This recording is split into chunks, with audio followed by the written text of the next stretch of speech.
Abang, saya Iskandar Rashdan. Hari ini akan bertindak sebagai moderator hari ini. Okey, tajuk hari ini, saya sebut-sebutlah dengan menggeletarnya. Miskin selepas bersara.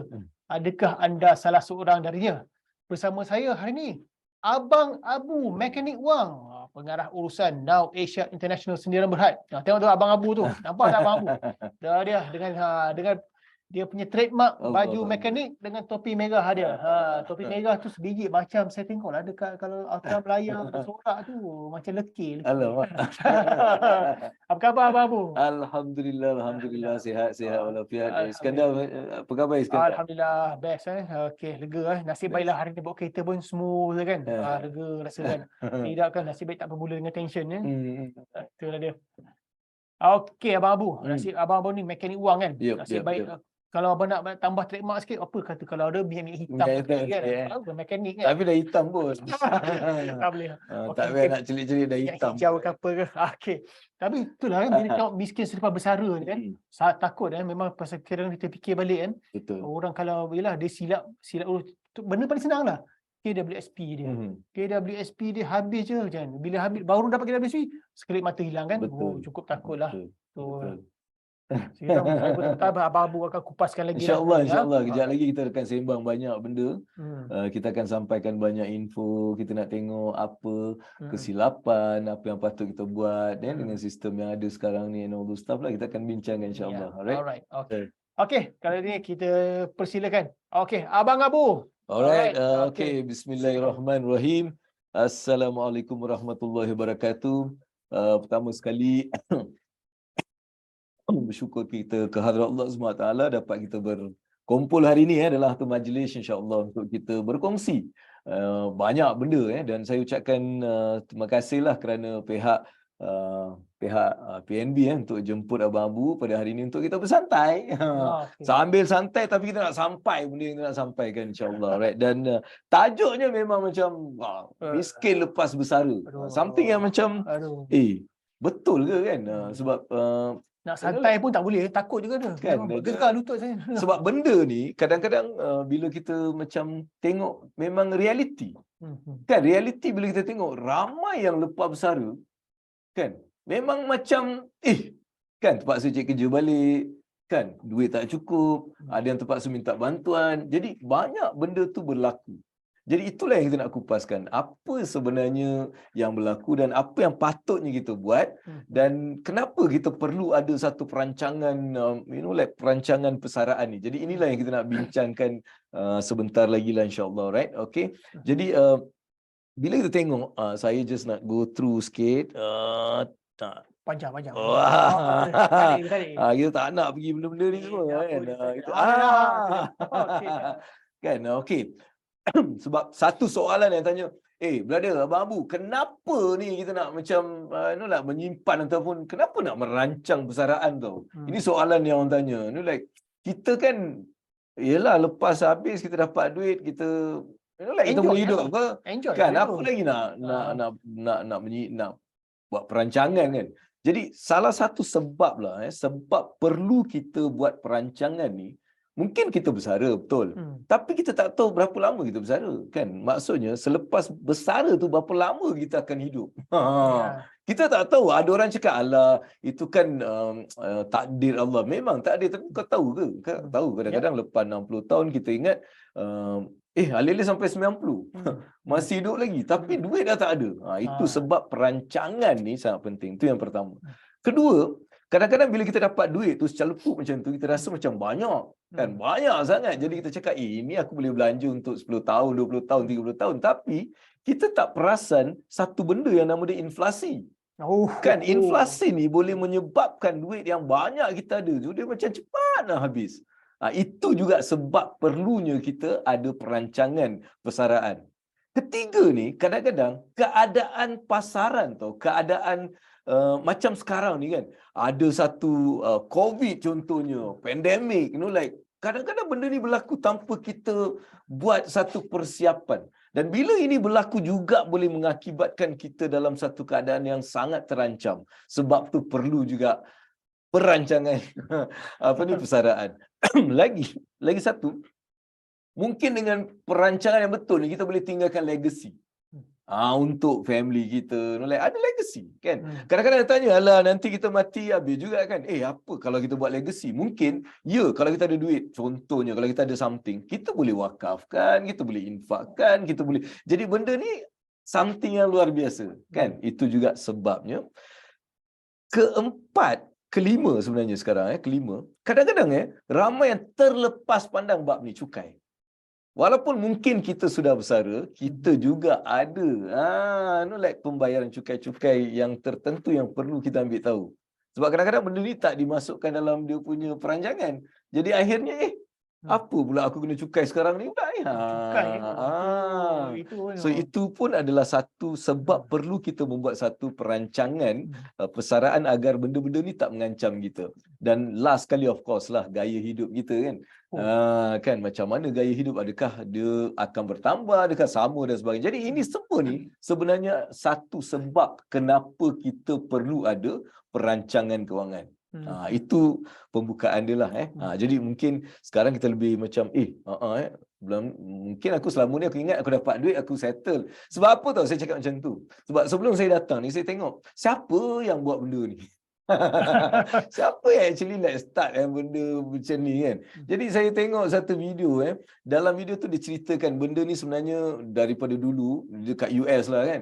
So orang bekerja, orang dulu bekerja sampai mati dia bekerja kan. Dan ada satu zaman tu dia cakap tak boleh, orang kena stop certain age, lepas tu dia kena enjoy life. Jadi itulah bermulanya satu skim yang dinamakan pencen kan. Jadi kerajaan akan mula bagi pencen untuk diorang dan sebagainya. Jadi benda tu sebenarnya macam tak cukup after some time sebab dengan kadar gaya hidup dan sebagainya benda tu jadi macam tak cukup dan di-introduce pula macam kalau kat Malaysia kita panggil KWSP dan sebagainya sebagai satu tambahan pula. Lepas tu pencen pula dia hilang jadi mengharapkan benda ni.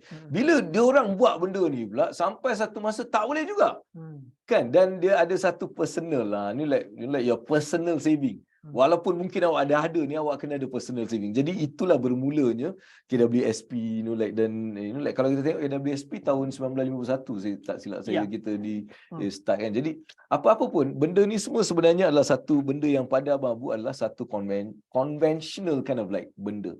Di mana untuk kalau kita conventional ni kita kena ada beberapa benda yang kita kena tahu. Satu, Masa ni akan memainkan satu peranan yang penting kalau kita ni memang nak go through the conventional punya cara retirement. Contohnya kita simpan duit lah, kita simpan. So kita kena tahu berapa lama masa aku ada sebelum aku bersara ni. Itu satu benda yang perlu kita ambil perhatian. Kadang-kadang kalau kita tengok cek sekarang ni, duit persaraan yang kita ada dengan masa yang kita ada sebelum bersara, itu menakutkan. Kan, itu satu. Kedua, kalau masa ni juga akan menentukan berapa peratus simpanan yang perlu kita buat setiap bulan ni supaya kita capai jumlah yang kita perlukan. Sebab ramai orang tak faham berapa jumlah yang aku perlu untuk bersara ni.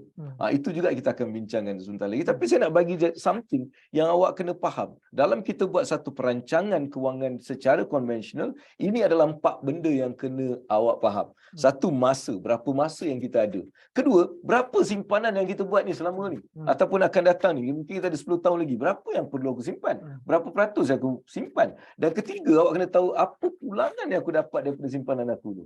Apa pulangan? Dan akhir sekali kita kena cek juga inflasi. Apa kedudukan inflasi? Jadi ini adalah 4 perkara yang pada pandangan Abang Abu adalah something yang perlu kita ambil perhatian. Alright? So kenapa benda ni kalau kita tengok kan, contohnya macam benda yang kita ada kat sini. Alright? Masa, simpanan dan ROI. So contohnya lah kita contoh-contoh sikit. Boleh Saya suka tu contoh-contoh sikit. Katakan bila kita belanja, sebab biasanya persaraan ni dia bersangkut paut dengan belanja kita. Contoh, kita ambil contoh mudah lah untuk just like untuk kira-kira ni dan saya tak nak guna macam retirement calculator apa tu semua, tak nak. Kita nak macam very basic, simple supaya orang boleh faham. Okey, katakan kita punya perbelanjaan bulanan kita 3,000. 3,000 lah. Okey. Okay, setiap bulan lah. Setiap bulan, which is like very minimal lah kan. Kalau duduk KL ni, saya rasa 3,000 macam orang ketawa lah. Ni apa benda Abang Abu ni? Itulah 3,000. Kan? Tapi kita ambil satu contoh yang untuk mudah kita kira lah. Untuk bagi awak satu cara macam mana aku nak tahu berapa banyak yang aku perlu. Okey, ini 30. Katakan umur brother ni 45 tahun lah. Potong sikit satu ni. Okey okey. Itu tu macam ni Tidak orang ingat 3,000. 3,000 Dan katakan umur dia 45. Ni sindir aku dah ni. 45 kan? Tak apa benar. Nampak macam 30 je. Okey. Itu biasa. Alright, jadi katakan 45 tahun. Maksudnya dia ada 20 tahun lagi untuk dia bersara. Okey. Alright, lebih kurang lah kan? Yeah. Lebih kurang kita ambil kalau ambil 60 whatever. Yeah. Tapi lepas dia bersara, dia ada lagi 20-30 tahun lagi dia nak kena hidup lagi. Yeah. Okey. Jadi sekarang kita ambil contohlah adakah 3,000 ni cukup untuk bila dia bersara? Contohnya lah kan. Contohnya saya dah bersara. Kan 45 tahun, 45 ni kalau saya ambil inflasi dia lagi. Inflasi lagi. Saya ambil inflasi yang mudah lah, simple. Kalau kita ikut current kalau saya cakap betulnya memang orang akan takut lah. Tapi kita ambil 4%, 5% inflation 4%, 5% inflation. 3 lembut sikit. Sebab kita nak reality juga. Dia kadang-kadang kena something yang reality supaya orang macam dia sedar. Kalau tak dia macam fantasy. Jadi katakan 5%. Ini dah macam tarbiyah sentam. Jadi 5% ni kalau kita tengok, kalau aku belanja 3,000 setiap bulan, 1 tahun aku belanja 36,000. Ya. Alright. Kalau 36,000 ni, alright, lepas 1 tahun, contohnya lepas 1 tahun, dia naik 5%.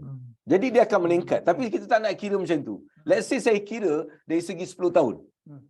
10 tahun saya belanja ni, dah 360,000. Okay. Betul? Kalau dia naik 5%. 5% je naik. Ya. Dah berapa dah? 5%. So, ambil satu contoh mudah. Kita terpaksa naikkan 1,600 awak sini. Maksudnya, lepas 10 tahun tu, dia tak boleh belanja 3,000 lagi. Dia akan naik 4,600. Ni 10 tahun. Umur dia baru 55. Ya. Naik lagi. Okey, naik lagi 10. Dah tambah berapa? Naik lagi 2,000. 2,000 lebih. Sebab kira 4,000 lebih ni. Kan jadi, kalau masa dia bersara tu, kalau campur lagi 2,200 ni, ini kira-kira jangan macam nak tahu macam mana ni. Ini just like satu contoh untuk you nampak benda ni. Saya nak bagi satu contoh supaya kita nampak. Kita tak nak macam kira sampai like kita bukan berajar matematik.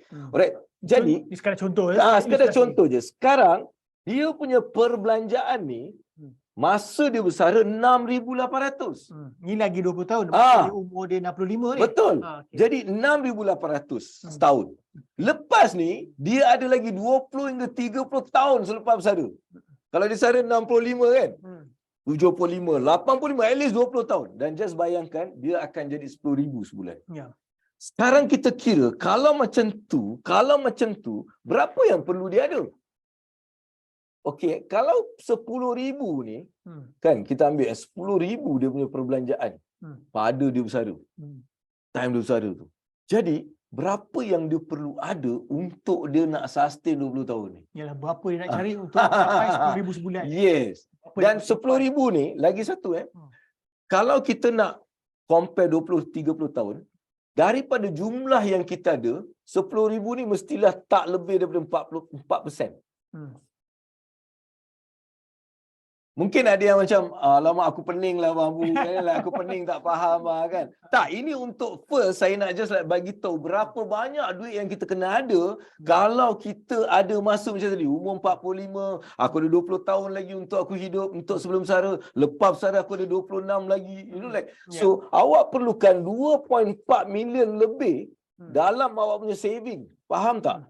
Itu yang saya nak just first tunjukkan. Maksudnya, awak kena ada banyak ni untuk awak pada umur awak tadi, kan umur awak 60 bersara, awak kena ada banyak ni untuk awak nak sustain awak punya monthly punya expenses.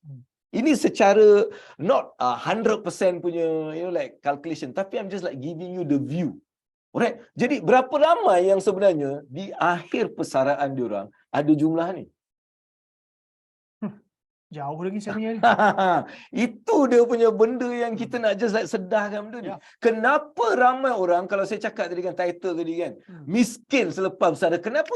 Sebab ni. Sebabnya kita ikut konvensional punya cara persaraan, maka inilah. Kalau konvensional, it's about again masa yang awak ada, jumlah simpanan dengan awak punya percentage return dan juga awak punya inflation. Clear Okay, Jadi clear. ini yang saya nak first bagi tahu. Berapa ramai yang kita bila kira-kira lah, awak kira-kira, awak ada ke? Contohnya sekarang awak kira awak ada 500 ribu.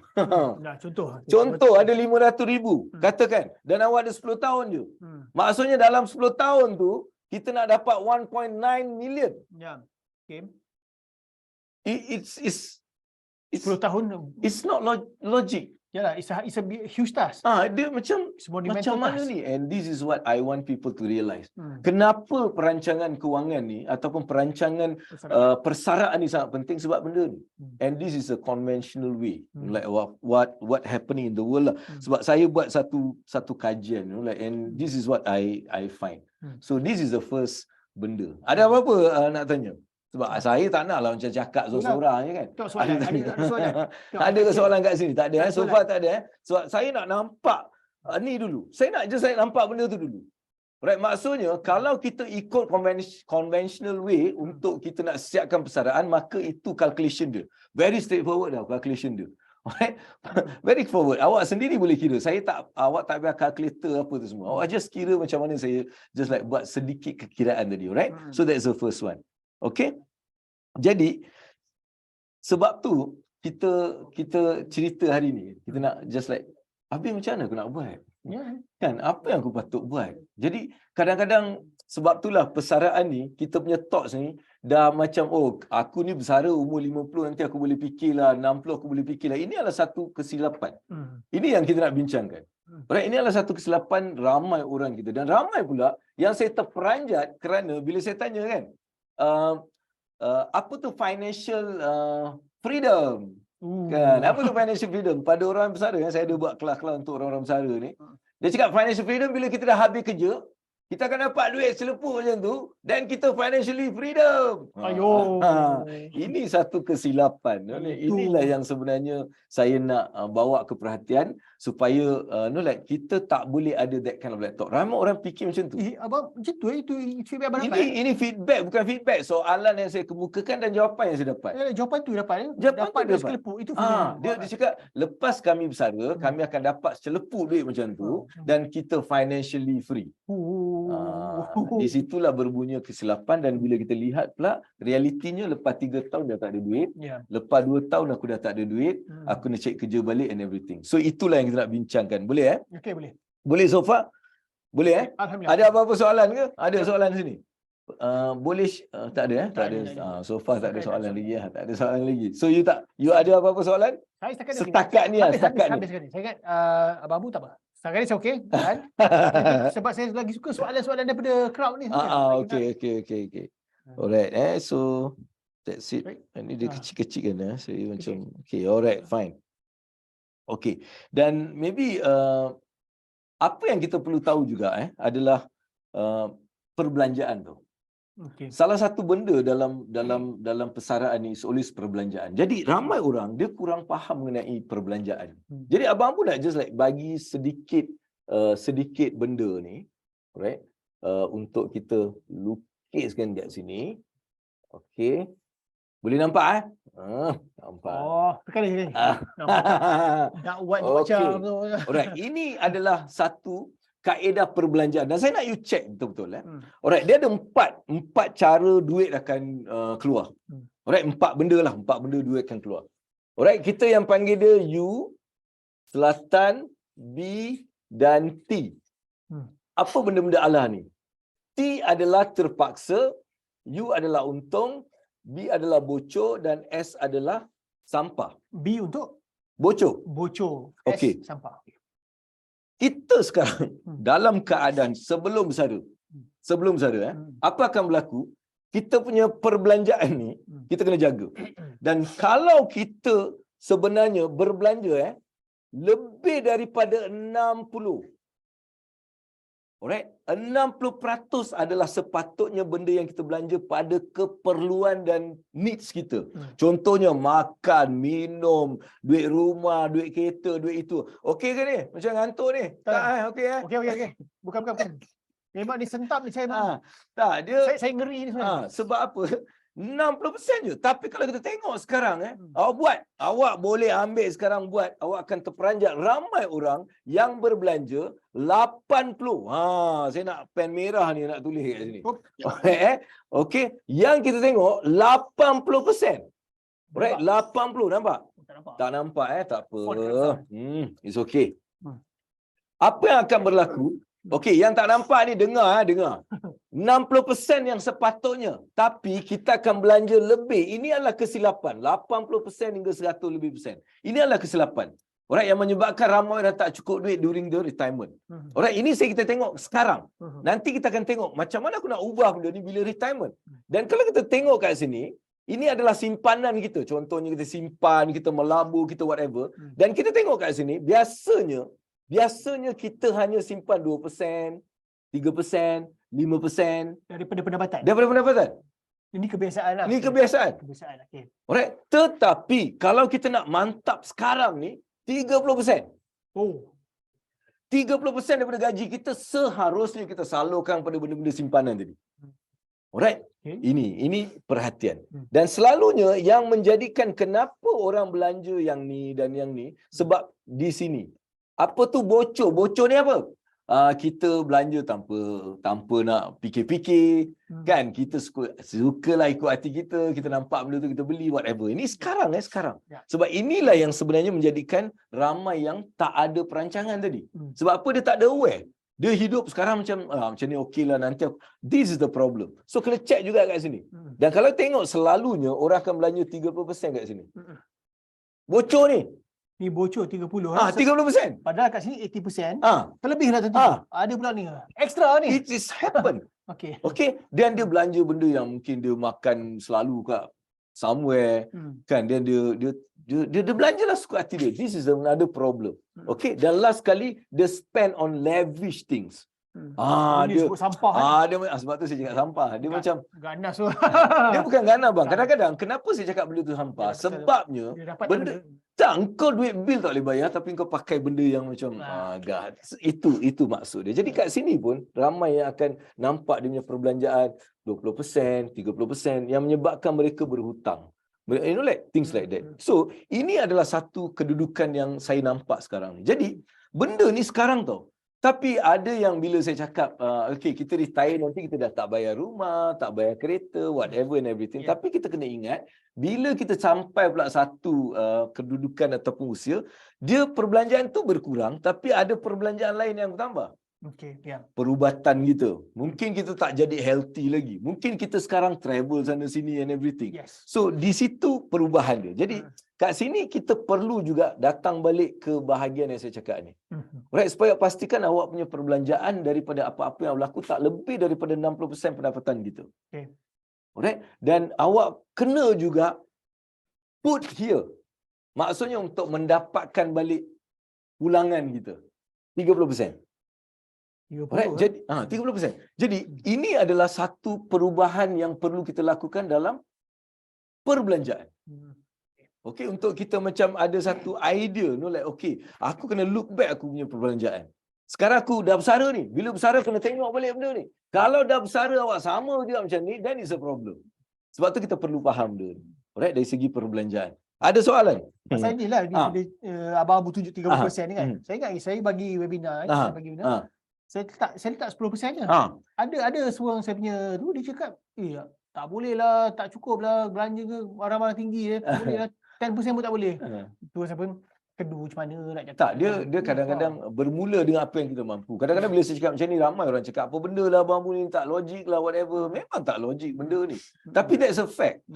That's a fact. Kalau you tak ikut benda persentage macam ni, you will find that you are going to struggle. You know, like during the retirement age. Sebab tu saya nak you sedah dulu perbelanjaan aku sekarang ni macam mana. Adakah mengikut aku punya benda ni? Then you are okay. Kalau tak, you kena betulkan dulu sebelum you bersara. Sebelum bersara tu awak kena datang balik kat sini. And then you have to sebab lepas bersara pula, you tak ada income you like drop. So then this might be something yang very dangerous. Sebab tu the second thing that you need to look at awak punya perbelanjaan awak. So far okay? Ada ke soalan kat sini? Ya. Tak ada juga. Tu. Semua Habis okey. Kalau bersara, berapa banyak perlu ada jumpa simpanan dalam KDAP? Tadi saya dah cerita tadi. Saya cerita apa tadi? Alright, dia ikut macam ni. Alright, kalau tengok kat sini, alright, kalau kita punya perbelanjaan 3,000 sebulan, alright, maksudnya umur kita 45 tahun, 10 tahun akan datang, masuk umur 55, kita akan berbelanja banyak ni. Right? Sebab apa? Inflation kita ambil dalam 4-5%. Okay? Jadi, semasa kita bersara, kita belanja 6,800. Faham Okay, good. Sekarang, kalau macam tu, masa bersara, kita ada 30 tahun ataupun 20 tahun, maka di final, maksudnya di akhir tahun 20 tu, kita perlu berbelanja 10,000. Jadi kalau perlu belanja 10,000 sebulan, maka berapa jumlah yang perlu ada adalah lebih kurang 2.4 million. 2.4 juta kena ada dalam simpanan dengan inflation yang 5%, dengan return of investment of like 5 or above percent. Clear Clear boleh tak? Itu dia punya konsep dia. Konsep dia. Tapi 2.4 ni saya bukan kira secara spesifik, just anggaran supaya awak tahu macam nak kira. Clear itu saja. So that is how. And dia ada detailnya. Nanti insya-Allah kalau you ada masa dengan abang Abu kasih calculator untuk awak buat sendiri. Insya-Allah, then you akan have a better kind of like idea, alright? So kita balik kat sini. Alright? Balik kat sini. So kita kena check balik kita punya perbelanjaan. Boleh? Ya, okey. Sekarang kalau Iskandar buat sendiri, Iskandar akan terperanjat. Memang betul. Apa ni? Aku macam ni. So just bayangkan kalau kita tak betulkan sekarang, apa akan berlaku selepas bersara? Ya dia. So that is the reality of yang saya nak just like nak sampaikan lah. So that's something, alright? Okay. Okay. Sekarang kita nak just like move on sikit lah sebab kita memang masa sampai apa Saya pun tak kerja. Okey, 11 setengah. ada setengah. Sekejap je Aku berbual macam sekejap je dah. Itulah. Allahu akbar. Okey. Now. Jadi sekarang Abang Abu just nak like share sebab ada soalan-soalan macam apa kesilapan dalam benda ni Apa yang kita silap, apa.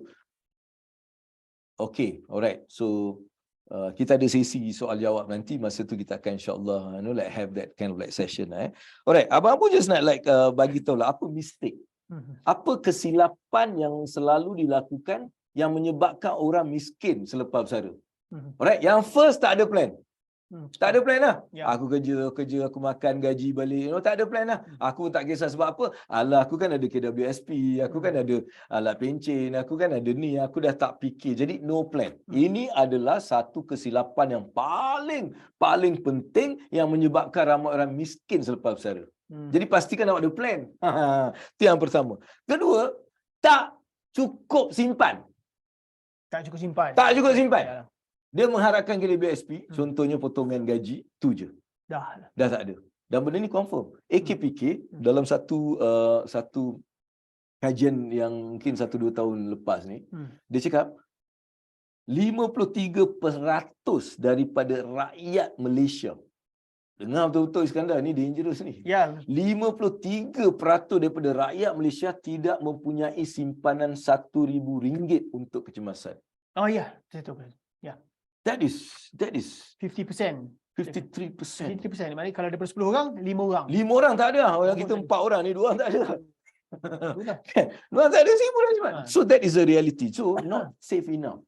And ini adalah satu yang membimbangkan. Itu baru 1,000 Berlaku apa-apa, 1,000 tu macam-macam jadi. So ini adalah satu yang membimbangkan. Jadi don't have enough saving. They don't save enough. Ini adalah sebab kedua. Ketiga, dia tak memulakan simpanan daripada awal. Kan daripada awal tak simpan. Dia macam budak kan. Kita masih pergi universiti, aku masih intern lagi kan. Aku macam tak payahlah. So dia tak start early. Umur 55 baru fikir nak simpan. Aduh. Umur dah tak boleh simpan lagi. Kan sebab macam nak simpan penyakit dah banyak. Ya. Nak bayar tu anak nak kahwin, Allahu akbar aku nak. Jadi banyak benda ni. Jadi dia tak memulakan simpanan daripada awal. Ini adalah kesilapan. Abang-abang bagi kesilapan ni supaya saya nak you check balik benda yang abang cakap ni aku ada ke tak ada. Kalau ada, awak mungkin akan jadi orang miskin selepas bersara. Tak maaflah saya cakap, because this is reality. Okey, dan seterusnya terlampau rely on KWSP.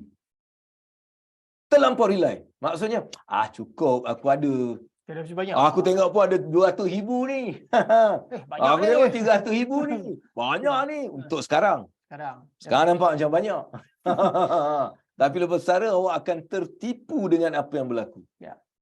Ramai orang tertipu. Sebab dia rely too much on that. Tak ada knowledge lain. Dia tak tahu macam mana nak invest. Ya. Macam mana nak create some new revenues. Dia tak ada. So ini adalah juga sebabnya. Ya. Macam takut juga. Memanglah. Saya boleh dengar apa peng. Okay. Lepas tu, okay, sorry. Ni macam ada something. I think kasih brother kita control lagi bagus benda ni. Kan? So saya macam nanti. Okay. Boleh kita santai-santai. Alamak. Okay. Alright. Okay. Cantik. Okay. Then lagi satu sebab kenapa tau mistake dia. Dia tak perasan health cost. Maksudnya kos rawatan, kos kesihatan, kos medical. Sebab makin berumur, macam-macam. Ya. Right? Dan kos ni makin meningkat. Dan kos medical dia jadi satu kos yang paling tinggi sekarang ni. Jadi daripada awal kita tak plan for that. Ini juga kesilapan. Jadi sampai tu masa dia cakap, duit ni tak cukup untuk nak bayar aku punya operation dah. Duit ni, so medical insurance kita tak beri perhatian. Jadi ini juga adalah satu kesilapan. Right? Dan ini adalah satu kesilapan besar dan tak boleh dipandang remeh lagi sebab kos perubatan akan terus meningkat dan meningkat dan meningkat. Jadi awak perlu buat benda yang ni juga. Alright? Okay? Dan yang seterusnya, lepas spend too much lah. Kan? Spending. Kan? Spending tanpa batasan. Kan? Alright? Ini juga kesilapan. Itu kan best kan? Boleh Kesilapan. spend. Dan juga, ini satu benda yang saya memang nak explain. Dia invest too aggressively atau not at all. Dia agresif ataupun not at all. Silap. Right? Dalam investment. Dia tak tahu macam nak invest. Ada yang dapat duit, dia invest dalam satu benda, entah apa benda. Kan? Jadi saya mungkin ambil kesempatan ni, saya nak just like bagi tahu mungkin kaedah melabur ni macam mana. Macam mana aku nak buat dengan pelaburan aku? Macam mana aku nak melabur ni abang-abang? Aku dapatlah 500,000 sekarang ni. Macam mana aku nak melabur dalam conventional punya area dan saya akan selitkan 2 lagi kaedah kejap lagi. Right. Is that okay? So saya nak just tunjuk dekat sini satu cara untuk kita nak melabur. Okay. Kan macam mana kita nak melabur? Right, saya nak ambil satu analogi yang mudah lah. Mungkin yang orang kenal abang-abang dia dah tahu analogi ni, alhamdulillah. Banyak tak tahu, ambil benda ni sebagai satu persiapan untuk anda bila dapat duit. Ini aku nak buat. Alright, dia macam main bola. Macam main bola. Kan biru merah ni apa? JDT. Siapa peminat JDT kat sini? Alright, terima kasih. Allahu akbar. Allahu akbar. Okey nak. So dalam bola ni kan, kalau kita tengok, dia ada goalkeeper. Yes. Betul? Ya. Ada goalkeeper. First sekali goalkeeper. Saya just nak tunjuk supaya semua orang tenang. Ada goalkeeper. First, betul? Betul tak? Ya. Alright. Lepas tu kita tengok. Goalkeeper ni kan, dia penting tak? Penting. Penting. Ni siapa pernah main bola ni? Pernah main bola? Kan? Alright. Dalam bola ni, siapa paling penting? Semua penting. Tak. Sebab apa? Kata pemain main bola, kita dulu turun padang kan? Masing-masing ada peranan. Tak, turun padang dulu. Kita dah turun padang kan? Lepas tu first kali kita check apa? Goalkeeper makin ayam. Kan? Dia cakap, siapa boleh main keeper kat sini, betul? Siapa tak ada keeper, kita tak boleh main. Memang ronda pun kena ada goalkeeper. Kena ada keeper. Tak kisah dia gemuk ke, dia whatever ke, doesn't matter. Keeper kena ada. Nampak? Betul? Baru kita ada defender, kita ada midfield, kita ada striker. Okey. Just faham benda ni. Abang Abu nak just like bagi satu analogy yang awak boleh selamatkan duit awak daripada macam tu je. Dan benda ni sangat penting untuk orang-orang yang dah bersara dapat duit ni. Okey, yang mungkin slide ni boleh just like tutup je. Supaya saya nak just like diorang nampak benda ni. Boleh Okey, good. Jadi, dalam pelaburan, first kali, ramai orang melabur macam mana tau? Pernah tak tengok satu tim bola kan? Dia turun padang, semua striker. Pernah tengok? Dia turun padang semua striker lah. Pernah? Kita tengok cakap bodoh macam tim ke apa ni, betul? Ataupun ada tak awak tengok satu tim dia turun, semua keeper. Tak ada striker tak? Macam apa benda ni? Tapi inilah yang berlaku dengan pelaburan. Ramai orang. Dia dapat duit RM100,000, semua dia hantar-hantar kat mana. Okay. Ataupun dia simpan RM100,000 tu. Right. Jadi ini adalah silap. Jadi first kali, kena ingat, sebelum awak melabur, kena ada goalkeeper. Apa tu goalkeeper? Dalam pelaburan, goalkeeper adalah 2 tahun simpanan kecemasan awak. 2 tahun simpanan? 2 tahun. Oh, ni lain lepas saya dengar ni. Itu 6 bulan, 3 bulan adalah old school. Okey. 2 tahun lah Tapi 6 bulan tu mesti. Sebelum main bola kena ada goalkeeper. 6 bulan ni macam keeper reserve. Macam keeper reserve. Tapi dia keeper. Boleh main lah. Maksudnya boleh melabur. Okey. Tapi 2 tahun ni dia EPL punya keeper. Dia macam... Jadi 2 tahun simpanan. Tak boleh ditembusi kan ni? Tak boleh ditembusi. Dan simpanan ni perlu something yang mungkin dalam ASB contohnya. Alright? Okeylah aku dapat KWSP ke whatever. 2 tahun simpanan aku letak dalam ASB. Satu benda. Alright? Keeper dah ready. Betul? Bila 2 tahun dah ada, cantik. Settle. Sekarang baru aku ada defender, ada midfield, ada striker. Boleh kan ni yang muda-muda ni dengar tau. Sambil-sambil tu kita selit lah kan. Tak maulah nampak bosan sangat kan. Alright. Kemudian kita kena ada defender, betul? Kan defender? Ya. Alright. Tapi masalahnya berapa defender aku kena letak ni? Kan ini satu orang tak tahu berapa banyak yang aku kena simpan dekat ASB, pelaburan-pelaburan yang tak berisiko tinggi. Dia ni macam dia very low risk. Apa pelaburan dia? Contohnya, pelaburan apa? Mungkin emas, mungkin bond, mungkin ASB lagi, whatever. Yang tak ada risiko. Tapi berapa banyak aku nak simpan ni? Katakan selepas goalkeeper ni awak ada RM100,000. Ada RM100,000. Jadi berapa yang saya nak kena simpan kat sini? Masa ni lah kita kena tengok umur kita. Kalau umur kita 50 tahun, maka 50% daripada tu kena letak kat sini. Itu kalau tua. Kalau 50 tahun. Kalau 40%. Kalau muda macam saya 30. 32. Saya 31. boleh lah. Saya dah cakap lagi. 30. Alhamdulillah, terima kasih 39. Okey, datang balik kat sini. Okay. Yang dengar, yang tengok tu, kita kena santai sikit sebab bila cerita pasal kewangan ni dia macam boring, babe. Jadi saya nak macam kita santai sikit. Alright, now. Jadi kalau umur macam 30% kat sini. Daripada RM100,000 tadi. Okay. Kalau umur 40%. 50%. Kalau 60%. Oh, kat sini pakai percentage. Percentage umur kita. Okey. Sebab apa? Kalau umur 60, awak main striker. Marah tak budak-budak? Budak-budak bisa, pecik, main bawah lah pecik. Tapi kalau dia terror? Dia tak boleh terror pun, dia jatuh, dia tak boleh bangun. 60. Come on lah, Kazuyoshi Miura. Itu mungkin ada 1 dalam 1,000,000 lah. Tapi kebiasaannya, betul tak? Okay, jadi sebab tu kita perlu memastikan bila aku makin tua, aku lebih kena bertahan. Okay. Betul tak?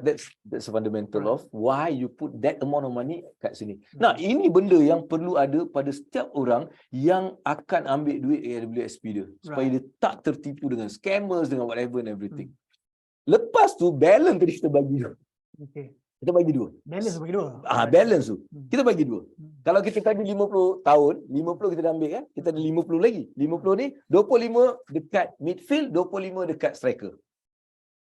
Jadi 25 ni, midfield ni apa? Midfield ni unit trust. Mungkin kita nak invest dalam property. Dia biasanya berisiko rendah, sederhana dan berjangka masa panjang. Maksudnya investment kat sini dia tak ada 2 tahun, dia 10 tahun, 15 tahun, 20 tahun supaya dia punya you know like the risk is like so moderate and the return come to our expectation 11, 12, 13%. Clear tak? Ni Okay. midfield. Alright. Midfield ni penting sebab dalam bola midfield yang actually like control the game. Yeah. Bila attack dia tolong, bila kena dia akan datang bawa. So this play as a balancing of your investment returns. That is Midfield. midfield. Ataupun dalam dalam kewangan dia adalah pelaburan berisiko sederhana dan berjangka masa panjang. Last kali ni apa? Last kali striker. Okay. Striker, betul? Brother, dalam bola siapa yang selalu kena entak? Selalu cedera ni. Yang selalu kena belasah. Striker, betul? Striker yang selalu injured. So sama juga dengan pelaburan. Pelaburan yang mana selalu akan bawa kerugian? Yang selalu hilang, yang berisiko tinggi. High risk. Okay. High risk contohnya apa? Meniaga, high risk. Okay, JV, joint venture dengan orang, high risk. Orang nak main kripto, high risk. Orang nak main saham, high risk. Jadi, benda-benda high risk ni awak boleh gunakan duit yang berada di kawasan ni tadi. Jadi kalau 25,000 itulah yang awak boleh gunakan untuk nak melabur tadi, nak buka niaga tadi, apa semua. Nampak? So ini cara yang konvensional. So ini satu kaedah untuk kita memastikan kita dalam satu keadaan yang betul dari segi strategi pelaburan. Hello? Make sense or not? Yeah. Betul? Betul tak? So ini dulu. Tapi ramai orang tak ada benda ni. Dia tak ada benda ni. Betul? Jadi inilah yang kita nak just like pastikan kita mempunyai satu plan pelaburan. Dah ada plan baru kita melabur. Barulah awak pergi melabur. Ini macam tadi kita bincang tadi awak cakap, ada orang ni dia dapat duit dia simpan je, dia tak nak buat. Silap. So kita kena mula belajar untuk buat benda-benda ni. Macam mana cara belajar dia? Ambil duit tadi sikit, pergilah belajar. Pergilah ambil ilmu sikit. Yeah. Kan? Dan mula fahamkan apa kena dengan aku punya, like risk appetite aku, like aku minat aku. Dan you belajar sikit. Because that is how you can move from the conventional way of like retirement into what we call new age retirement. Dalam retirement ni ada 3 jenis. Satu kita panggil dia conventional, yang like 90% of the people is in conventional punya, like retirement plan where like it doesn't really like working right now. So you need to like change. So the second is what we call creative lifestyle. Creative So lifestyle. creative lifestyle punya retirement is lebih macam, okay, after that I reach my retirement age, I cut all my biggest expenses. Contohnya kalau dulu saya duduk rumah 5 bilik, saya bayar 3,000. Sekarang saya downgrade. Saya mungkin duduk studio. Saya bayar 1,000. Dulu saya pakai kereta ni, lepas bersara saya tak akan beli kereta baru. Saya akan repair dan saya akan guna. Clear tak? Yeah. So this is creative lifestyle. Tapi dalam yang conventional, bila kita dapat duit, first thing they do, they change the car. Okay. Conventional selalunya. Okay. So kita go to creative lifestyle. That is the second retirement, which you are becoming more, like try to reducing things, like benda macam tu. Okay. Dan yang ketiga, which is the solid one, yang actually perlu diaplikasikan oleh anak-anak muda sekarang, like the new age retirement. New age retirement is like creating asset yang boleh bagi awak passive income yang melebihi perbelanjaan bulanan awak. Macam mana nak buat benda tu Bang Abu? Contoh yang simple sangat. Katakan perbelanjaan kita 3,000. Okay. Dan saya ni simpan duit dan saya mula beli satu property contohnya. Satu hartanah ataupun saya melabur dalam satu bisnes yang memberikan saya pulangan 3,500 setiap bulan. Jadi dalam benda tu, technically saya dah bersara dah. Sebab bersara is not about age anymore. That's why they call new age retirement. Dia bukan 60 baru bersara, 35 boleh bersara. 45 boleh bersara. So that new thinking. Macam mana I nak create that passive income yang boleh melebihi kita punya expenses. Jadi ini adalah 3 kaedah dalam persaraan yang perlu kita aplikasikan. Jadi orang yang mungkin ni like dalam masa umur 60, 70, like they have to like maybe go to the first one which like they don't have any other option. Tapi they have to jaga benda. Jaga benda. Right, they have to like jaga benda ni supaya they are not outdated. Jangan lepas something because they just like put the money kat sini tanpa ada yang lagi 2 ni, dia jadi like macam like you have to, maksudnya usia kita melebihi apa yang kita ada. Kan, so you dah macam things like that. So inilah 3 benda lah yang saya just like nak share, sebab saya ni suka orang tanya soalan. Kalau saya duduk seorang-seorang cakap macam ni, saya macam Itulah. macam tak best pula. Pasal itulah producer punya arahan kan. Kita kena ikut lah. Terus producer. Tak, abang tanyalah. Saya tak boleh dia. Tak boleh. Arahan tertuju pada saya juga. Saya boleh. Tapi arahan producer. Okey. Tak apa. Alright, jadi ini setakat ni so far clear. Dalam Yalah. conventional, kalau awak nak get it correct, then you need to like look at your investment system. Okay. Now let's move on lah. Let's move on. Apa aku nak buat? Macam mana aku nak plan before and after? Kan, sebelum bersara apa aku kena buat? Selepas bersara ni apa aku kena buat? Alright. Semua ni point form. Abang Abu macam nak bagi point form to you all lah. Boleh? Setakat ni yang ada dalam studio ni dengar, faham tak? Faham semangut Alhamdulillah. Okey, ada yang komen-komen tu nanti kejap lagi Ada komen tak? Apa ni? Itu nanti. Okey. Itu keciman. Okey, nanti kita kejap lagi. Soalan-soalan power tu. Soalan power ni tu kasih power nanti kejap lagi. Kita nak habiskan. Saya nak habiskan cepat supaya kita boleh jawab soalan Itulah producer dia jeling-jeling. InsyaAllah insyaAllah. Sebab hari ni Jumaat kita pun tak nak macam drag kan insyaAllah. Alright, now. So saya nak just like sebab saya dah tulis juga benda yang saya nak just like share kan. So ini before and after. Sebelum bersara apa aku kena buat Abang Abu? Mungkin semua orang dah tahu tapi saya just like, saya bukan nak mengajar saya nak just share je. Alright? Umur saya sekarang dah 53 dah. Okay. Alright, and I already like retired at 37. Terbaik. 37 retired. Sebab pada saya retirement is not like macam bekerja. Bekerja is my choice. I want to like work until I die. Sebab I love what I do. Tapi I retired. Retired means I have enough money that's coming that can settle kita punya whatever expenses. Itu yang kita nak Ini betul Robert Kiyosaki ni. Itu yang kita nak actually nak bawa like sebagai satu benda yang perlu kita tengok. Okay, now. Kalau umur kita 20 tahun, right? Kat sini ada studio seorang tu 20 tahun. 20 tahun. Dia tahun depan retire dah. InsyaAllah amin. Tapi retire means dia buat benda yang dia suka.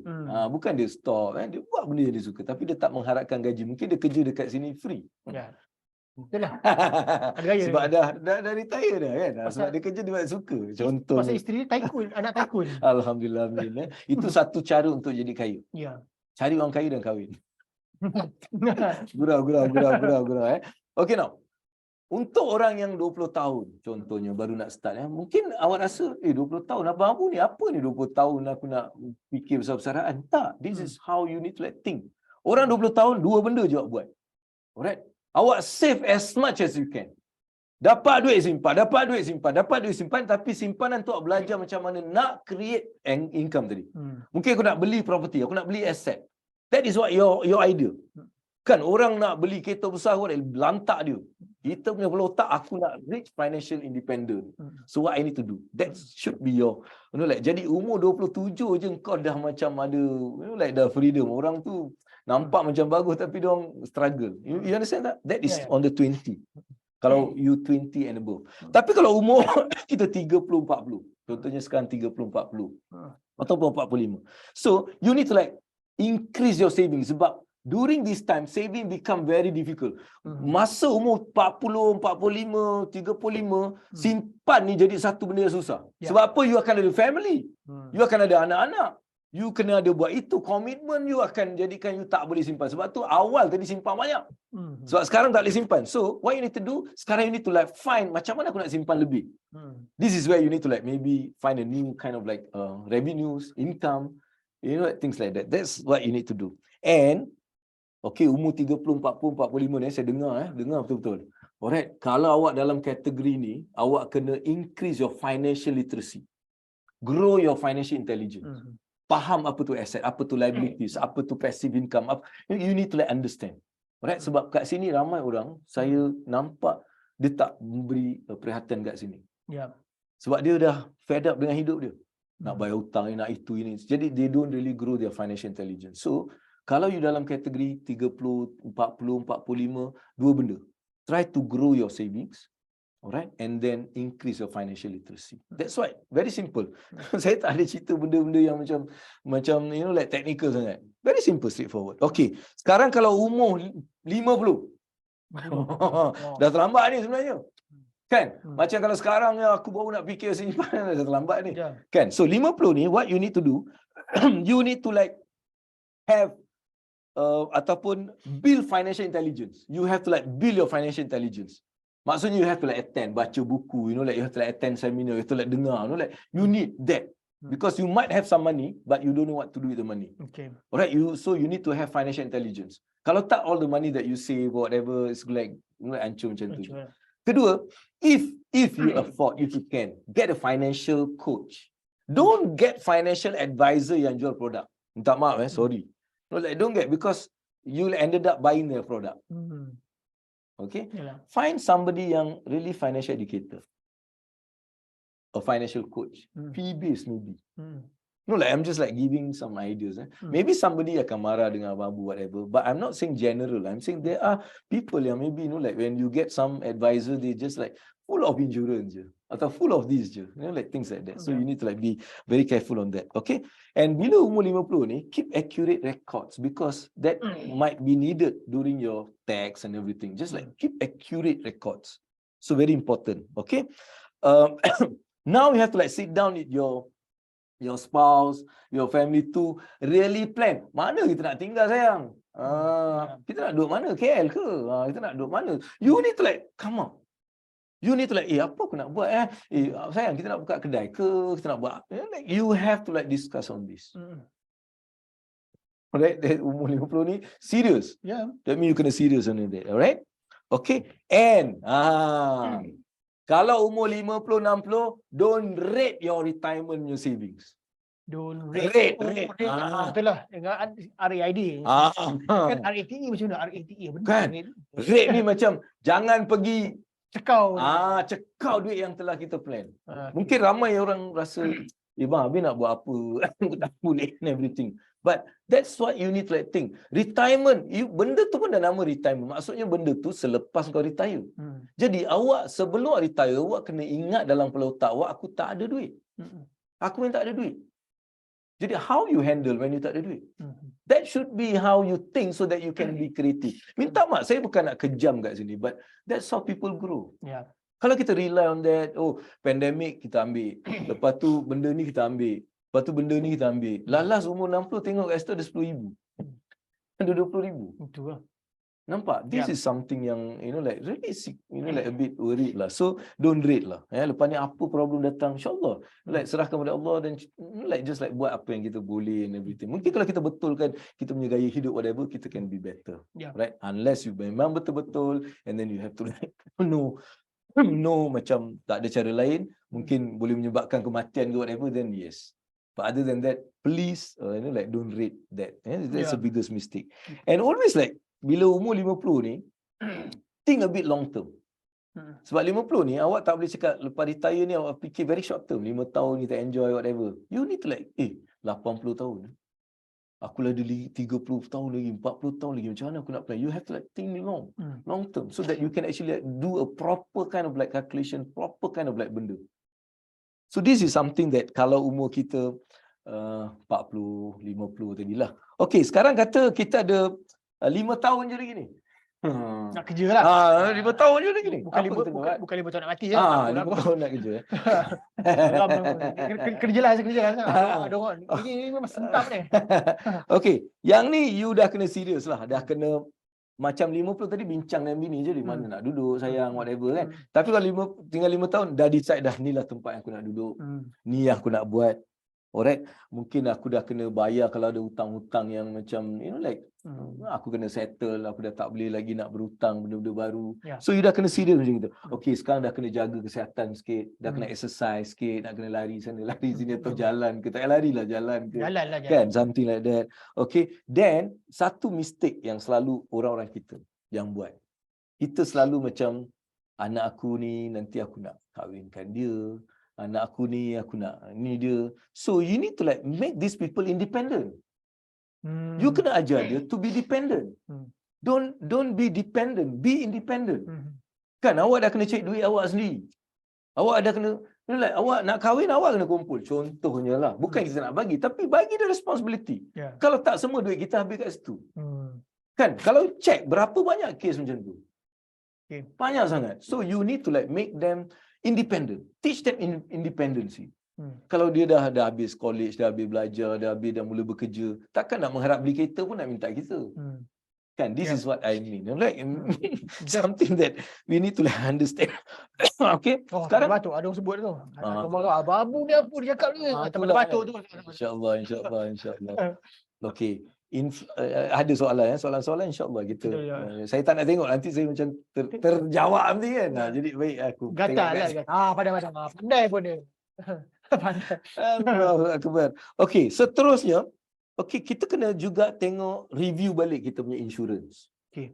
Sebab mungkin ada benda yang perlu kita tambah, ada perlu yang kita buang. Review balik. Tak salah review insurance so that you have a better healthcare. Okay. Kalau you kerja dengan company, tengok balik benefit plans dia. Lepas bersara ni apa aku dapat, apa yang aku boleh buat. So you dah tahu idea dia. Sebab kat situ baru tahu, aku nak bayar tax ni. Berapa banyak aku nak bayar ni? Settle ni. Like, semua ni awak akan dapat. Tax. There are. Pasaran ada tax. Ada. So, like sometimes bukan masa tu, sebelum ni, whatever ni. Like benda-benda macam tu. Kita nak menghantui. Sebab 5 tahun ni. Kan kita ada 5 tahun je. Tak nak nanti baru kita ada all this masalah. Alright? Okay. And of course, investment strategy tadi. Mula betulkan balik. Ada tak aku boleh buat pelaburan? Kalau aku nak ni, mungkin aku dah mula belajar benda ni. Like, benda-benda macam tu. So, ini adalah benda yang kalau 5 tahun. Alright? Boleh Okay. Dapat sama idea? Okay. Selepas bersara. Oh, terkejut saya. Kan? Tiba selepas bersara. So far okey tak apa yang saya cakap ni? Boleh tak? Semua clear Boleh saya nak tanya orang yang duduk studio ni. Boleh Alhamdulillah. Pesaran-pesaran awal ni bagus. Saya pun jealous. Alhamdulillah hari ni yang duduk studio ni semua muda-muda. Besar awal. InsyaAllah. Besar awal. Memang insyaAllah saya 5-6 tahun tengok insyaAllah lah semua dah bersara. Ada gaya ni. Tapi bersara sekali lagi saya nak tukar that bersara tu bukan maksudnya tak bekerja. Yalah. Bersaranya aku tak depend on gaji aku. Tu je. The new way of thinking. Bersara ni aku tak depend on gaji aku. Aku dah bersara dah. So apa aku dah tak depend on gaji aku. Aku masih kerja. Habis orang tanya apa masih kerja? Aku sukalah kerja. Clear Okay, datang balik kat sini. Okay, lepas bersara, first kali budget. Annual budget. Awak dah kena buat macam persidangan bajet tau, ekonomi kan. Bajet tahunan. Dah kena serius. Lepas bersara ni. Sebab awak kena pastikan awak in the right track. Kalau tak buat benda tu, 3 tahun hilang. Kenapa kita dengar lepas 3 tahun aku tengok dia ni dulu dapat 600,000, 800,000, mana duit dia pergi. Split mata ya. Kerja balik kan. Sebab apa dia tak ada annual budget. Alright? Jaga health. Lepas bersara, health is important. Health sangat important. So jaga health. Like be stress free life, relax, like buat benda yang kita suka, and like be in very healthy kind of life. Alright? Okay? And then tengok, boleh tak duit ni kita berapa yang aku boleh keluarkan setiap bulan contohnya. Dia ada satu calculation. So dia tak boleh lebih daripada 4% daripada whole thing. Daripada the whole saving tu? The whole saving tu dia tak boleh daripada 4%. 4% je? 4%. Sebulan bulan setahun. Setahun 4%. Oh, ini return dia? Return dia. Like you kena kira benda tu. So pastikan dia tak. Sebab apa kalau you lebih, then you need to contohnya awak berbelanja lebih 1,000. Katakan awak biasa bajet 4,000 je kan. Sekali belanja 5,000. Maksudnya awak kena ada tambahan 300,000 dalam awak punya account. Okay. 1,000 dia buat 300,000 naik macam tu. Right. So that's the reason you kena buat budget. Ramai tak perasan tau benda ni. Sebab tu dia habis 3 tahun habis duit. Sebab dia tak faham. Alright? Okay, of course. Ini nombor 1 kat Malaysia. Saya nak warn. Be aware of scammers, fraud. This is one of the biggest thing that happening to retirees. Yang biasa dia boleh hidu tahu. Dia bukan hidu tau. Dia tahu je siapa dia yang macam ni. Sekarang ni dia dah tahu tau. Abang ni bersara bila dia tahu dah. Dia tahu dah. Dia ada jin-jin yang dia hantar. Dan dia tahu sebelum 6 bulan sebelum awak bersara, awak akan dapat surat kalau anda perlukan simpanan untuk pemulangan, awak pun sebab aku 6 bulan lagi nak bersara, simpan lah benda ni. Lepas bersara bukan scammer datang ke awak panggil scammer. Clear tak? So be aware. Be aware what you're doing. Jangan simply you trust something and you know like, please, right? Always like be curious, always ask, always have some kind of like doubt. Betul sebab ini akan menyelamatkan ramai orang. Kenapa saya sangat cakap benda ni, sebab saya dengar banyak cerita-cerita like bila saya adakan program, saya like, so saya sedih. So that's the reason like fraud. Okay, look back yang seterusnya, bila kita dah bersara, look back at your estate plan, your wasiat. Kan check balik kita punya wasiat kita, like tengok all this dah betul kan ke, like ada yang tertinggal ke. Sebab kadang-kadang bila kita meninggalkan sesuatu tanpa kita ada proper kan wasiat, dia menyusahkan kita punya waris. Jadi kita kena do that and of course that's some of the things lah sebelum dan selepas. Boleh sikit. Okay. Very simple lah, sebab kita bukan boleh mengajar kat sini, tapi like give you some ideas what to do. Okay, any other questions? Okay. Ada tak apa-apa soalan lagi? Dia banyak kalau kita nak teruskan, tapi itulah. Banyak. Tapi dah saya nak 11:30. macam masa cuba So kita nak abang tu sambung lagi dengan abang punya point. Ada banyak lagi masa? Abang tak banyak dah. Apa boleh tinggal abang kalau nak kongsikan? Saya rasa I think kita open the questions. Nak open question, mana abang dah habis? Saya insya-Allah macam kalau dah selesai lah kan, walaupun ada banyak benda. Ada 10 minit lagi kalau abang nak sambung. Okey. Ada 10 minit sebelum soalan okey. Sebelum soalan. Alright. Bersoalan dan quiz banyak lagi. Boleh Quiz. Okey. Okey. Antara benda yang saya tulis kat sini juga, yang saya mungkin nak share juga adalah, saya dah settle benda ni. Okey. Saya nak juga bagi people a bit of like understanding of apa kita orang tu, the financial independent. Sebab ramai orang dia tak faham financial independent. Boleh? Saya just like bagi sedikit like untuk macam at least aku faham apa tu financial freedom, financial independent, financial benda ni orang tak faham. Kan? Sebab tu dia macam lost dalam benda ni. Okey. Dia ada benda-benda macam ni. This is what I call first one, financial foundation. Financial foundation adalah apabila kita menyiapkan segala keperluan untuk perkara needs, basic kita. Makan, minum, rumah, duit telefon, duit transportation, duit like tax, duit whatever, semua benda ni kita siapkan. Maksudnya, katakan saya punya perbelanjaan bulanan 3,000. Boleh nampak 3,000. Nampak. Okey, dan saya ada pendapatan saya 3,100. Okey. Alright. So, bila kita dalam keadaan macam ni, kita sebenarnya dah capai financial foundation. Step 1. Financial foundation. Boleh tak faham tak apa, you review balik nanti you faham. Tak ada, you Google abang Abu, check banyak benda yang saya ada kat situ. Alright, okay. Tapi kalau kita nak mantap dekat sini, pendapatan kita mesti 500 lebih daripada apa yang kita belanja. Pendapatan kena lebih 500. Lebih. Itu maksudnya green. Hijau. Yang ni orange.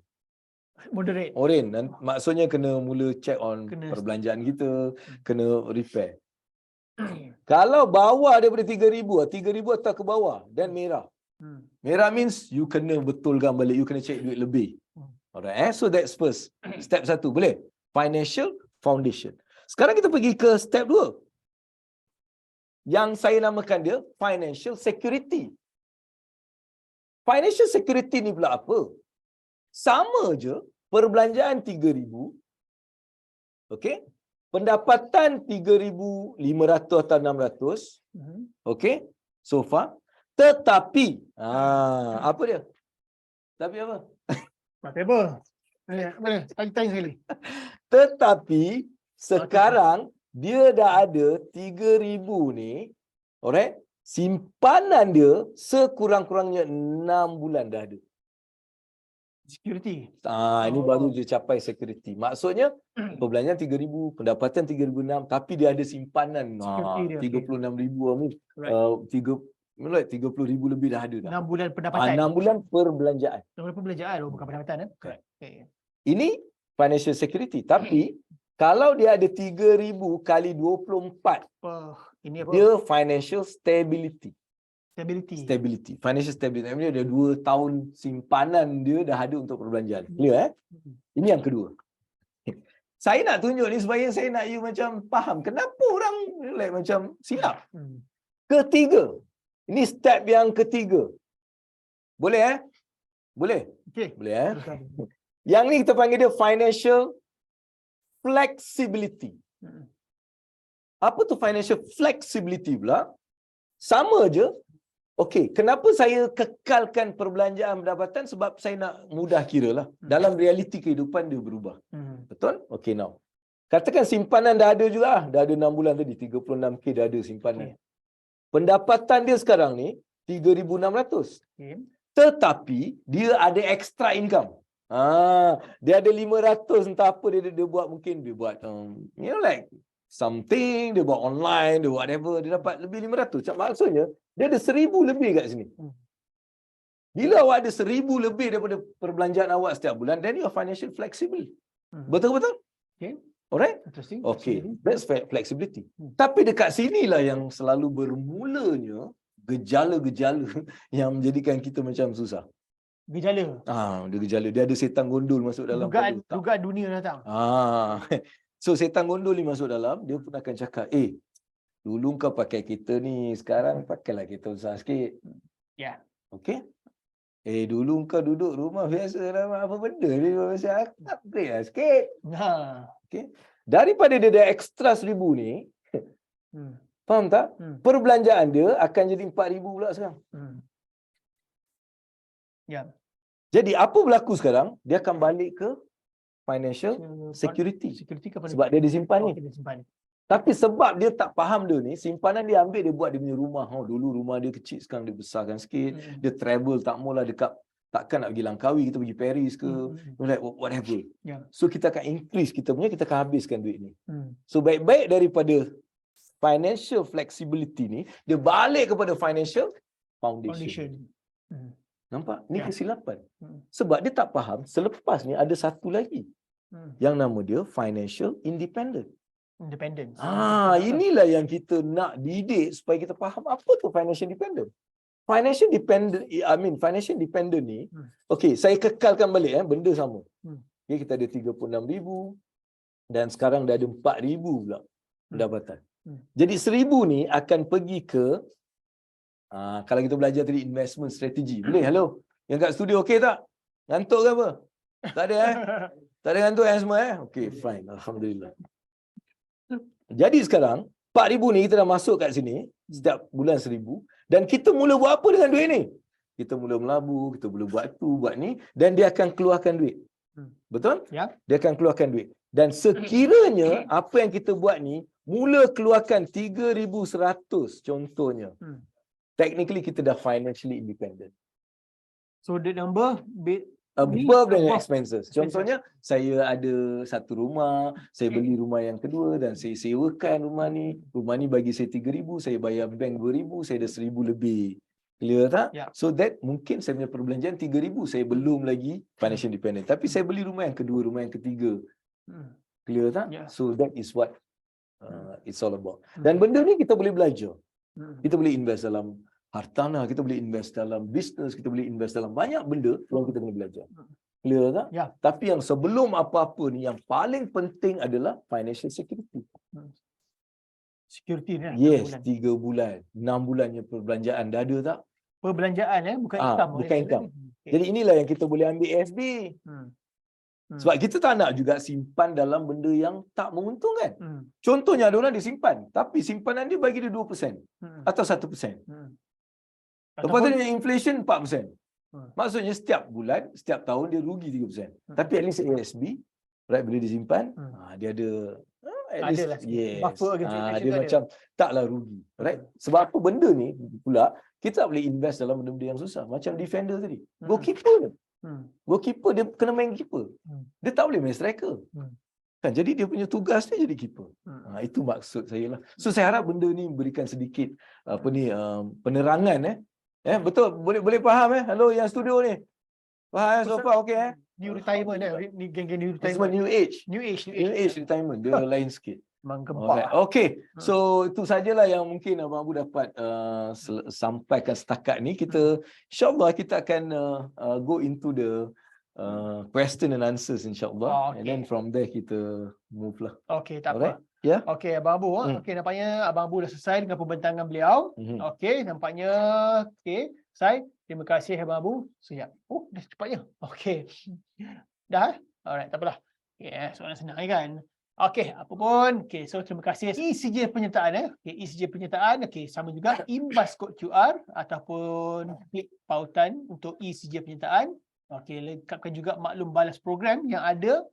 Okey, itu mudah saja. Alright. Q&A. Okey. Nampaknya sekarang kita bagi masa sikit untuk ni. Tengok ada apa-apa ni tak? Isu ni? Tak ada. Okey, saya rasa masa sekarang ialah untuk soalan. Okey. Mana dia Abang Abu? Di mana dia? Okey. Abang Abu, mana ada soalan? Tengok soalan saya nak susun balik beberapa soalan sekejap. Okay. Saya nak tengok balik soalan. Alright. Okey. Nampaknya bermula daripada Abang Abu dah selamat direhatkan ya. Selamat. Ingat nasib baik dia bukan dia super. Okay, nampaknya bermula daripada ada tasu ke?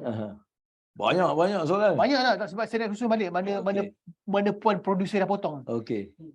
Puan producer dah potong. Okey lah. Saya nampak yang kat sini. Okay, yang pertama, Naim Ismail. Okey, Naim Ismail tanya Abang Abu kan? Naim Ismail bertanya, okey, ini delay lah level PU ni dekat PMB ni. Sekarang saya bujang, tapi lepas ni baby akan kahwin. Maybe akan kahwin. Dan for sure expenses bertambah. Betul. Bujang boleh simpan banyak. Betul. Apa tips Abang Abu untuk maintain expenses dan tingkatkan income? Okay. Dia kata maybe kahwin sedih nak dengar. Okay, yes. I think this is very macam very normal lah kan. Bila muda kita boleh simpan banyak, kadang-kadang masa tu lah kita lupa kan. Masa yang boleh simpan kita tak simpan dan sebagainya. Lepas kahwin then definitely susah nak simpan. Sebab ada komitmen dan sebagainya. Jadi only way is like maintain kita punya lifestyle. Jangan cuba nak jadi jack of macam like kita cuba nak sama dengan orang lain and everything. Cuba maintain, kalau boleh ikut kompas yang abang bagi 60%. Maintain your life within 60% of your income. Kalau income awak 2,000 then awak kena maintain 1,600 je awak punya awak punya perbelanjaan tadi. 60% of your salary tadi. And hari ini awak tak boleh rely on just like one income. So you need to learn how to macam mana aku boleh tambah pendapatan aku. Alright, ini dua je lah yang kita kena buat. Right? Satu, maintain kita punya expenses dan cuba cari idea untuk kita buat pendapatan tambahan. Kan banyak hari ni memang boleh buat. Alhamdulillah dengan ada internet, ada macam mana. Just dapatkan sedikit ilmu. Itu saya punya jawapan lah. Okey, jelas ya Naim, PU Naim, Naim Ismail. Okey. Okay, so bila kahwin jangan lupa jemput kita orang. Okey, so seterusnya Rabiatul As-Suhadah Muhammad Rafai. Sedap nama dia. Tuan, boleh bagi sedikit penerangan after dah consider with inflasi. How about cukai? Adakah amount yang sepatutnya kita simpan masih 2.4 million atau lebih? Jelas tak soalan? Nak saya ulang balik? Ulang balik. Sebab boleh tak bagi sedikit penerangan? Okey, bila dah consider inflasi, how about cukai? Adakah amount yang sepatutnya kita simpan masih 2.4 million atau lebih? Tadi bila cakap 2.4 million satu perkiraan yang rambang lah. Not exact, just to give you some idea. Aku nak spend banyak ni, aku kena ada banyak ni. Itu idea dia. Of course, kalau kita nak detail, yes, kita akan ambil note on your inflation, your ROI, your tax and other things. Jadi, ini satu gambaran. Begitu banyak yang kita perlukan.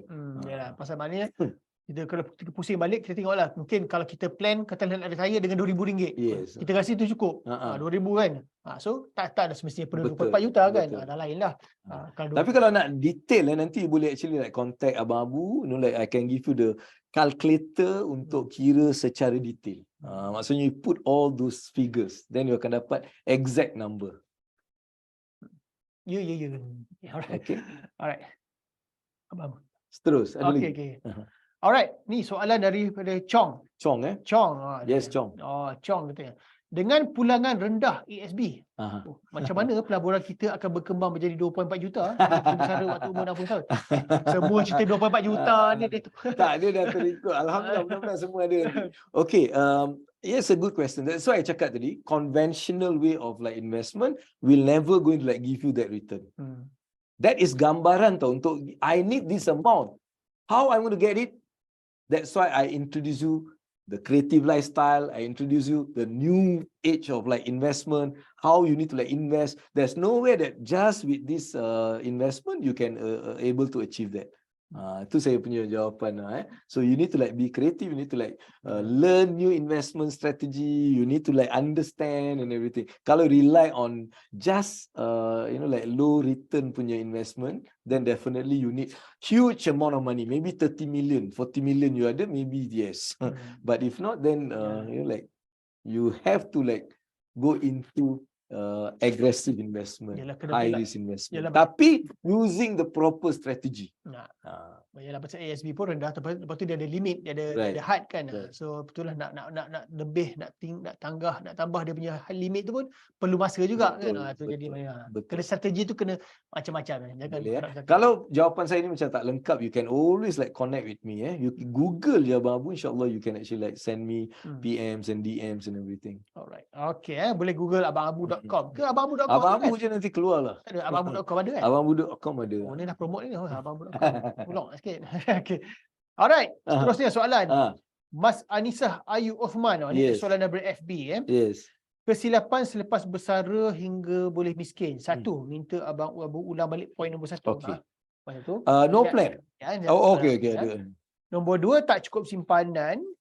Okey, nombor tiga, tak mulakan simpanan dari awal. Sebab tu kena ajak anak-anak menyimpan dari awal. Empat, terlalu rely on EPF. Perasaan macam banyak, tapi bila bersara nanti kita akan tertipu dengan figure sebenar. Betul. Okey. I think dia kata minta ulang balik poin nombor satu. No plan lagi. Ya, no plan. Betul lagi. Ya. No plan. Maksudnya plan. dia tak mempunyai satu perancangan. Dia je dah hidup dapat until dah bersara baru macam terentap. Okey, kedua tadi not enough saving. Dia tak simpan enough. Ketiga, they start saving too late. Umur dah 50 baru nak start and stuff like that. So rely too much and like you never like healthcare tadi underestimate yang menyebabkan awak terpaksa keluar duit, like during that retirement punya time and all those stuff lah. Then investing is like macam you terus masuk sebab you desperate nak get return cepat, so you invest in something and you like tak logic and all those stuff happen because you're desperate. So those are the things lah. Okey. So Mas Anisa? Boleh. Mas Anisa, okey. Itulah memang alright. Ni soalan terakhir ni. Ada kali kulis ni. Daripada Muhammad Razali. Huruf besar semua ni. Macam ni apa intent dia tu. Inflasi menghakis nilai simpanan kita. Bagaimana nak mengurangkan kesannya? Dia inflasi ni dia macam diabetes tu. Ayo. Kena ada. Kalau tak ada inflasi, dia tak ada growth. That means, tapi inflasi ni perlu dikawal. Right? Kalau dia lebih, dia merosakkan. Contohnya liability. Gula kena ada dalam badan. Kalau gula ada dengan cukup maintain, dan badan kita sihat dah. Tapi kalau gula dah terlebih, dan kita ada macam-macam complication and everything. Betul? Sama juga inflation. So cuma, dalam bab ni, like dia juga bergantung pada pihak pemerintah, like and what's happening globally and all those stuff. Ada time memang kita tak boleh nak control the inflation. Berlakunya peperangan, berlakunya itu dan ini. Jadi inflation akan shoot very high. So the only way is like we need to like adopt dengan kita punya lifestyle. Kita kena prepare for like whatever happen. So sebab tu like simpanan tadi, like the passive income, so whatever happen you masih like dapat tahan and everything. So inflation you cannot like macam nak hapuskan terus, tak boleh. Kalau like only kita kena maintain that like kind of thing. So it's again balik pada kita, cara kita like mengubah kehidupan kita, gaya hidup kita mengikut inflasi tadi. Yelah, ini pun berbalik kepada macam ada pepatah kampung kata control what you can focus on what you can control, not what you can control. Yang you tak boleh control, tak boleh lah. Ada benda memang tak boleh control. Inflation awak tak boleh cakap nanti tak boleh. Lepas tu dia pun berhenti.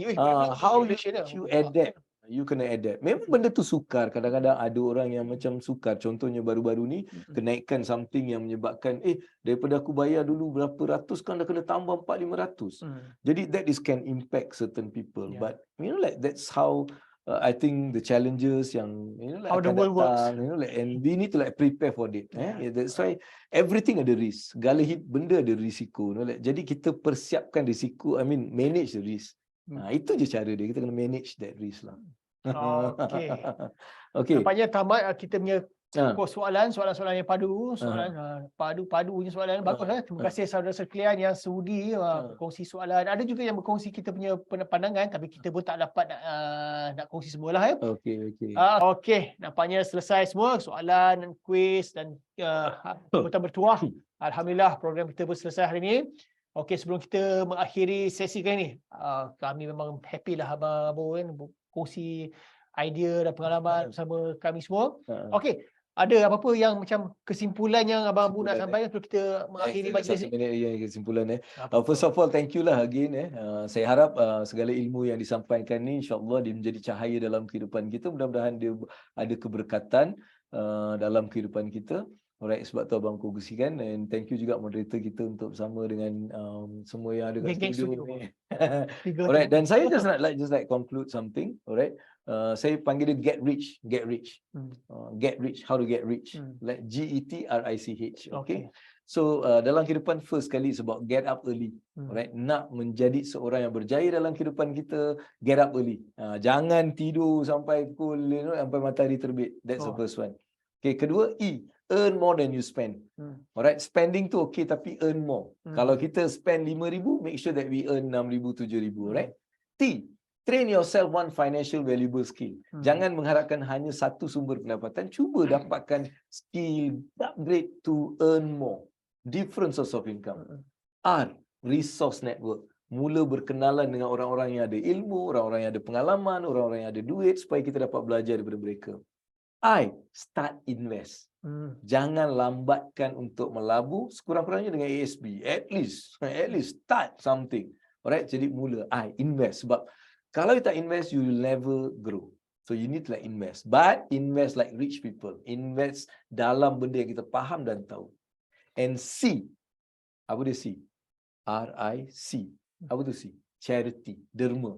Apa pun Abang Abu cakap ni, semuanya bermula dengan sedekah. Setiap hari, mulakan hari kita dengan sedekah. Setiap hari bangun, duit yang kita keluar first ni kalau boleh untuk sedekah. That's charity. Sebab charity is the magic and secret of everything. Okay, jadi jadikan 6 ni sebagai your habit. Jadi get rich adalah benda yang saya nak sampaikan. InsyaAllah mudah-mudahan benda ni akan... H tu habit. Habit. Jadikan 6 ni sebagai the habit. So that is what I have here to share. So thank you bagi yang semua yang mendengar, yang menonton. Jangan lupa untuk like page Abang Abu page, like, dan boleh Google saya untuk nak dapatkan informasi-informasi selain daripada apa yang kita bincangkan pada hari ini. Right? So itu sajalah. Assalamualaikum warahmatullahi wabarakatuh. Best. Alhamdulillah. Terima kasih Abang Abu, kami di SMB, di PNB kan sangat berbesar hati dengan kehadiran Abang Abu ni kan. Memang saya pun teruja lah jadi moderator bersebelahan dengan Abang Abu ni kan. The legend kan. The legend financial literacy ni. InsyaAllah. Apapun kami di SMB, kami apapun sebenarnya pembentangan ni kami mohon maaf kepada saudara-saudara sekalian. Andai ada kekurangan dalam program hari ini, yang baik itu datangnya daripada Allah, yang lemah tu, kurang tu daripada kekurangan kami sebagai manusia biasa. InsyaAllah kita akan berjumpa lagi dalam program webinar Sembang-Sembang SMB pada hari-hari lain. Kita jumpa lagi. Sekian. Assalamualaikum warahmatullahi wabarakatuh. Okay, kita jumpa lagi. Okay.